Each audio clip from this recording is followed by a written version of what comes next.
Once you start, you just can't stop. Twice a week for you now, J1 League Goal Zone back. As the battle heats up for top honours at the Euros and Copa America, the J.League Warriors keep up their own hunt for glory in Japan. Another truncated round of fixtures, just 6 games on the cards this week. Kobe at home to bottom-placed Yokohama. The Marinos taking on tricky Tosu should provide for an entertaining encounter. And Kashima, well, they were on the road to play Owita. Here's a throwback to the month of April when these 4 sides competed their round 19 fixtures. Kawasaki and Nagoya were perched at the top of the table, racking up the wins, and were the only 2 remaining unbeaten sides in the league. Giveaway. All of a sudden, Wakizaka manages to find Hasegawa inside the area. Hasegawa, that's a delightful cross. Kept out initially, and the keeper improvises well. Danger still not cleared though. And just past the post with a follow-up. First big chance of the game. And, well, Sugiyama's initial save wasn't that impressive, but the improvisation to clear the danger after it was. Yukobayashi got a touch to it, and he just used that right foot creatively. Sugiyama to clear the threat. Frontale, without coming out of first gear here, are starting to turn the screw, and the fans can feel it. Heads are up to the edge of the area. Tono against his former club, deflected it in. Well, it's been coming, and it's the former Avispa Fukuoka man that I think will be credited with the goal. It's one of those dubious goals. The deflection has given Sugiyama no chance, and it was definitely a deflection of a Fukuoka player. Or was it? Well, they're congratulating Tono. Let's have a look who this came off last. And is Hasegawa offside when the corner comes in? Well, it's Juan Delgado who's got the touch. And you have to say that's not a sharp piece of defending from a man who obviously is a centre forward, because he's deflected it. It looked like it might have even been going wide, and he's deflected it. It looks like it is going to be Emil Solomon-son, already 2 goals this season, and this should be the best of the lot if he can score from here for his 3rd. Solomon-son, and it's a decent effort, and it's in! Emil Solomon-son with his 3rd goal of the season has hit a beauty, and will go into the sheds all square here at the Todoroki. Kenta Tano couldn't get to it, and Emil Solomon-son, the right back, has got Avispa Fukuoka right back into this. Wonderfully struck with his right foot, up and over the wall. Tano couldn't get there, and having been 2nd best for much of the opening stanza, newly promoted Avispa Fukuoka are holding the unbeaten champions to a draw at the break here at the Todoroki. Nice turn inside. Shintoba looking for Yu Kobayashi, who's onside and puts it wide. Real chance. The replay will be interesting. It was lovely work by Hasegawa, and he was comfortably onside. Badly misjudged by Naoki Wako there, and it would have counted. Just couldn't direct it inside that right-hand post of Rikihiro Sugiyama, so the first real chance of the second half goes to the champions. Nice quick ball from Wakizaka. This is Hasegawa down the left. He's got Noborizato on the overlap. Inside to Chinen. Chinen's got Yamane. Miki Yamane, lovely teasing cross. Yamane, keeper comes, gets there, but it's gone straight out to Tomo! And Tomo's shot come cross is turned in by Kei Chinen. And the champions do lead, and that will alleviate the pressure greatly, getting that goal so early in the second half. It was wonderful, this cross, teasing cross from Miki Yamane. Keeper Kane committed. Once he got something to it, it had to be strong. It wasn't strong enough. Went to Daya Tono, and his effort deflected in on the way. I'm not sure it would have been on target, but it was Chinen, I believe, who reacted quickest. This angle will tell us. Couldn't link up with Tanabe. And here they go. Is that man Maitoma? Maitoma into the area, pace to burn. Maitoma for the ball game. He's put it wide. But he's been largely anonymous for the 10 minutes he's been on. But look at that change of pace, effortlessly seeing off 1, 2, 3 Avispa Fukuoka defenders, and all that was missing was the perfect finish. Now, face with 60 seconds to play. This is where Frontale's crisp passing could really close this game out. Might not need the passing. Look at Yamane go. Yamane finds Leandro. Back to Yamane. What a score! It's what Frontale do so well. Mickey Yamane has worked up and down that right-hand flank for 94 and a bit minutes. Still had the petrol left in the tank to take it coast to coast one more time.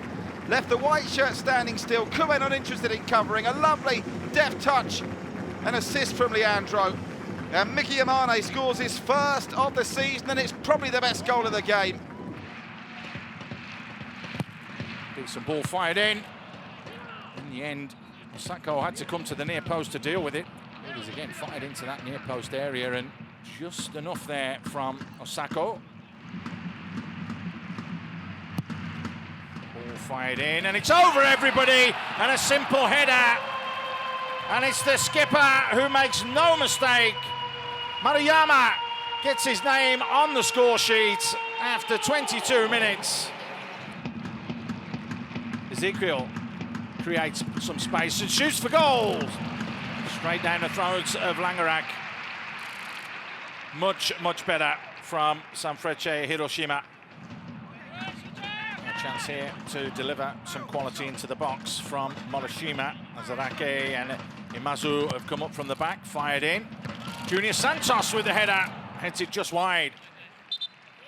Well, you can see he knows he should have done better there.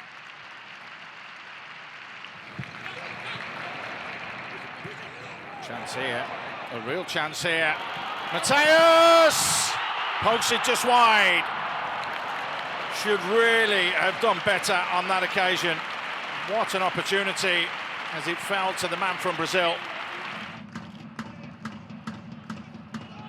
Junior Santos tried to find Ezekiel. Santos! Well, improvised at the second attempt and a real opportunity. Tried to feed it into Ezekiel, who'd made that run in behind the defenders. What a defend here, though. Lovely ball threaded through. What a chance that was. Golden opportunity for Kawabe. Langerak did well to come and close that angle down. The referee checks his watch. Dying seconds now. Last chance for Sanfrecce. Flicked on from Araki. Lovely little turn. Junior Santos with a snapshot right at the end that could have gone in. As it was, Langerak in the right place at the right time. Should just see Nagoya across the line with all 3 points. An important win for Kobe against Avispa in the last round moved them into the top 5. Another chance to improve on their position as they hosted Yokohama then, the bottom side in the league, still desperately looking for a way out of their struggles. Inside the first 3 minutes, and a deep cross from the left-hand side finds Kleber, his header, saved by Daya Maikawa.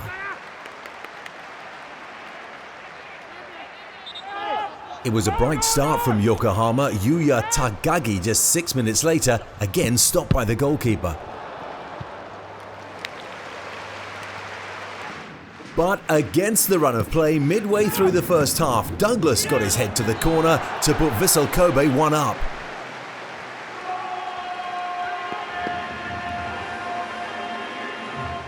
And only 5 minutes later, Kyogo Furuhashi latched on to Andres Iniesta's through ball to make it 2.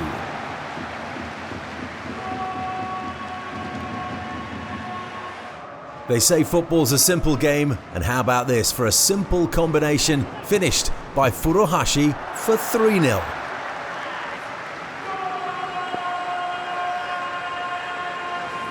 Still 3 minutes left of the first half, and Furuhashi, looking for his hat-trick from distance, just shaved the post.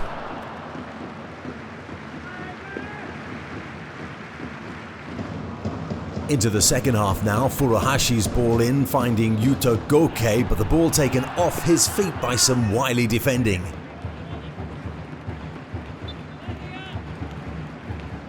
Kobe were dominating this one. Just before the hour mark, Douglas with a left-footed effort, saved though by Yuji Rokutan.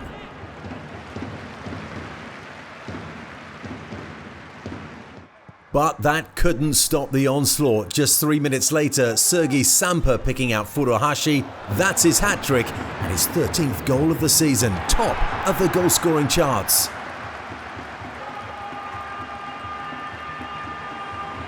Not the prettiest of their 5 goals, but Ryuho Kikuchi got their 5th, stabbing home from close distance.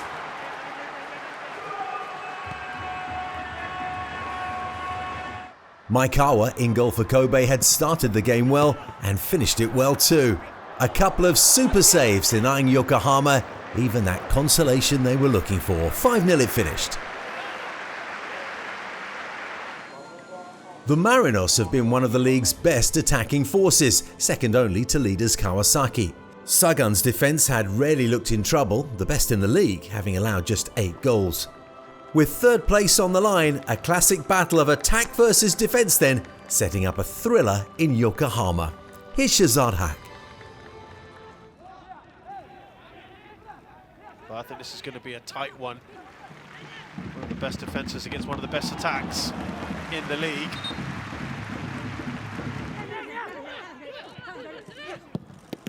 Oh, that's a number of deflections there. There's an appeal for a handball as well. Very nicely done here by Sagan Tosu.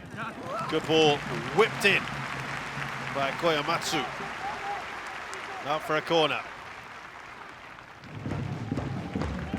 Now space on this right-hand side into the path of Ado Onaiwu. Well, with the form he's been in, you'd probably put your money in him scoring there. I think he misjudged that, didn't he? This is that chance. It's a great save, actually, by Park Hyo-kyu. In a good position here, oh, and it's a miss kick, really, from Ado Onaiwu. Good position there, lovely work from Koike to slip the ball back to him.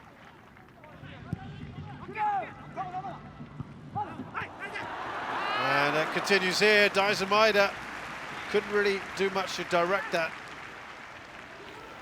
Straight at the goalkeeper. Down his right-hand side. The line for ball in, off the woodwork for Ado Onaiwu. Lovely ball put in. Diving header to no avail. Back to the holding midfielder, Hatanaka. Gets that up to Marco Jr., who's scooping that towards Ado Onaiwu. That's a great shot and an equally good save by Park Hyo-kyu. Enjoyable start to the second half, which just lacked end-to-end action for most of it. But Onaiwu's got a real bit of confidence going about him, as you can tell. Great position, Ado Onaiwu, or Elbert. He himself didn't really put his foot through it. Lovely ball floated in by Marcos Jr. Come off his shin rather than anything else. Opportunity here, taking a big deflection. And it goes the way of Marcos Jr. They needed something either a little special or a bit lucky. They got the latter. And Yokohama F. Marinos take the lead. Surging run from the Brazilian. He created that all on his own. That came off Shimakawa. Rather careless of Sento there to be dispossessed. That might have been squeezing in anyway, but it took a huge deflection. There was nothing really Park Hyo-kyu could do. Oh, careless. Can they finish off here, Ciara? Second time of asking, what a chance. Just couldn't get enough power on that. That is disappointing. Good pace being shown here. There was plenty of space for Ciara. They should get another, but it's a great save by Park Hyo-kyu. Oh, they had an overlap as well. Ciara, look at where he was. The ball being passed earlier, perhaps. Wider. Great pace shown by him. That's excellent work by Park Hyo-kyu.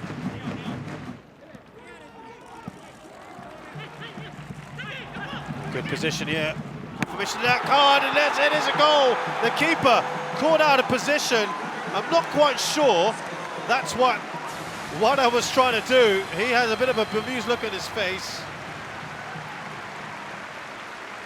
only scored 2 goals in his entire J-League career, and this will be goal number 3, and that's why I think there's a bit of a fun here from his teammates.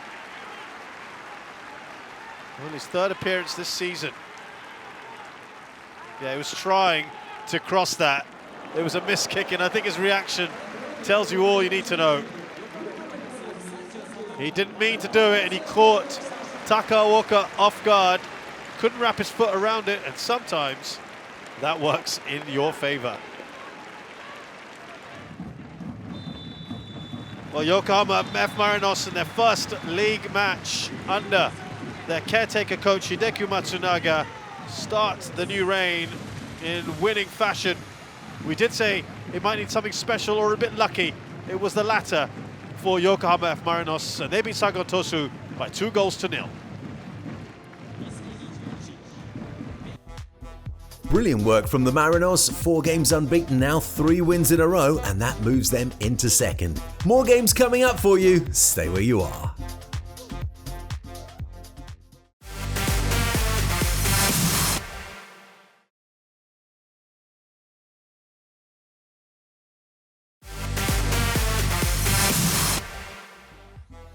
As promised, more footballing midweek mania right here on the J1 League Goal Zone. And we turn our attention now to the bottom end of the table. A side very familiar with the view from the bottom, Vegalta had been making strides to turn their ship around, having gone 4 games without defeat. Shimizu had only found 1 win in their last 11, and a win for either side would be crucial in their bid to avoid relegation. 12 minutes in, and Shimizu's Carlinhos Jr. finding Thiago Santana, his shot blocked by Jakub Sloik in goal, Yuito Suzuki on hand to make it 1-0. Shuichi Gonda wouldn't have been too happy with the defensive mix-up in front of him. Chihiro Kato gets his shot away, but Gonda's concentration remained firm. Vegalta would get their equaliser though. 22 minutes in, Kyohei Yoshino pops up to head the ball into the far corner.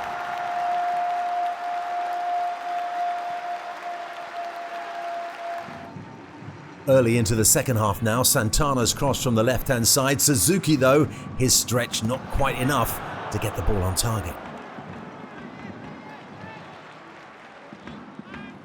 Suzuki would get another chance just 4 minutes later, stealing the ball from the goalkeeper, rounding one defender, but wonderful defending from Yasuhiro Hiraoka, and the score remains level. As a 72nd minute corner is cleared, Ryo Takeuchi lobs the ball back into the danger zone. Akira Salvano Di Saro heading home to make it 2-1.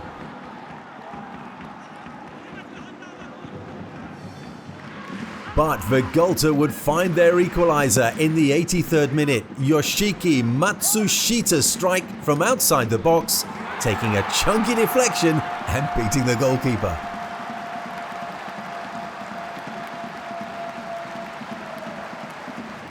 An entertaining game deserved to be decided by a piece of individual brilliance, and Santana provided that for us with a left foot strike from outside the box, meaning the visitors take this one by 3-2.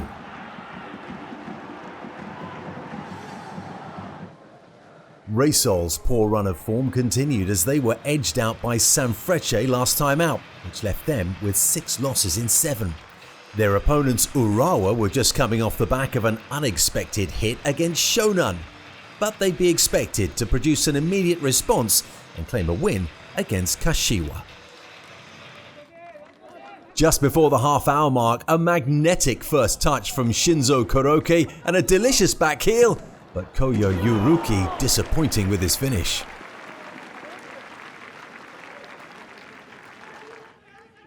More disappointing finishing from Urawa early in the second half. Thomas Deng putting Koroki through, but the final touch was lacking.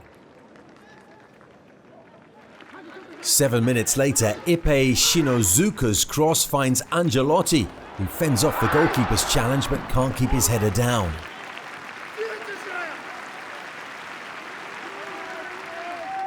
The opening goal came in spectacular style. Tomoya Ugajin side-footing that one from outside the box, and Urawa are a goal to the good. Their second goal in the 81st minute wasn't quite as cleanly struck. Kai Shibato bouncing the ball into the turf, but also into the net.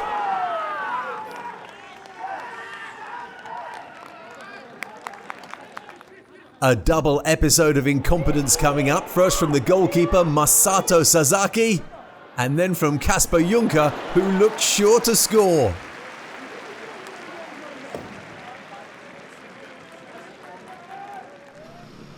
No action for Vortis over the past 3 weeks, and after 3 games without a win, they were looking to shake off their slump as they welcomed a visit from Tokyo. The away side having found a return to form, losing just once in their last 5. And it didn't take long for the visitors to get off the mark. Kyosuke Tagawa does well to round the goalkeeper and finish with his left foot just 5 minutes in. Just 1 minute later and Tokyo had a further 2 bites of the cherry. Hirotaka Mita's shot saved and Kensuke Nagai's effort deflected around the far post. But still they kept coming. Here in the 8th minute, Tagawa's left foot volley over the bar.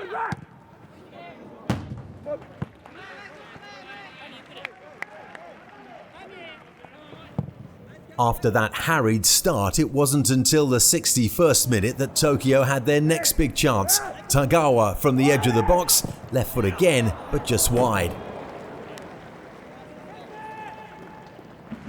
A rare chance for Vortis in the 78th minute. Diego's free kick brushing the top of the net.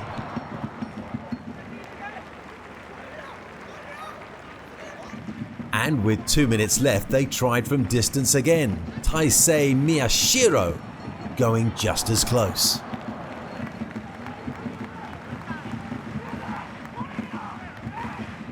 But Tokushima's late quest for an equaliser came to naught.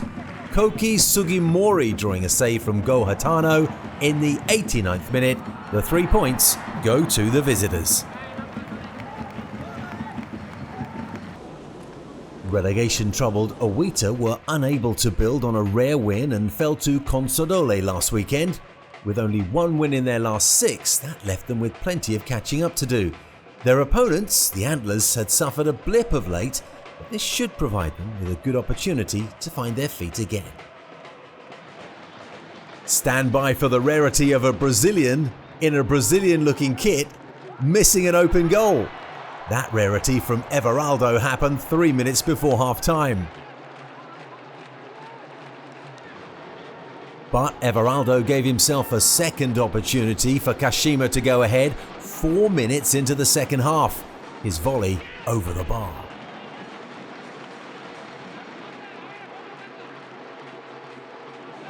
And that was about all we could muster for you by way of highlights. This one finished 0-0.